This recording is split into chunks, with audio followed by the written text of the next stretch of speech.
waxaa gebi ahaanba la joojiyey oo dib loo soo celiyey ilaaladii madaxda Jubbaland iyo Puntland ee ku sii jeeday magaalada Muqdisho ee caasimadda dalka Soomaaliya iyadoo halkaasi maalinta birita oo Isniina la filayay inuu ka furmo shirka u dhaxeeya madasha mucaaradka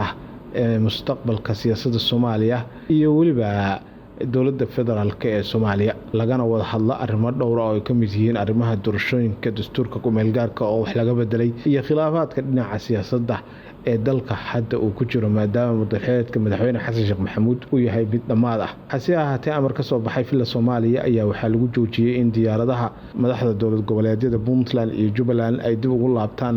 garoomada diyaaradaha ee Kismaayo iyo Garowe taasi oo anfariir iyo dhulgariir siyaasadeed ku noqotay gudiyada dhinaca farsamada ee labada dhinac waxaana guddiga dowladda federaalka u qaabilsanaa arrimaha shirka wada hadalka iyo wada xaajoodka ay sheegeen in amarkaasi uu yahay amar ka sareeya oo ka soo baxay iyaga meel ka madax bannaan oo ka sareysa hase ahaatee amarkan ayaa waxaa la sheegay inuu si toos ah u bixiyay madaxweynaha jamhuuriyadda federaalka ee Soomaaliya Xasan Sheekh Maxamuud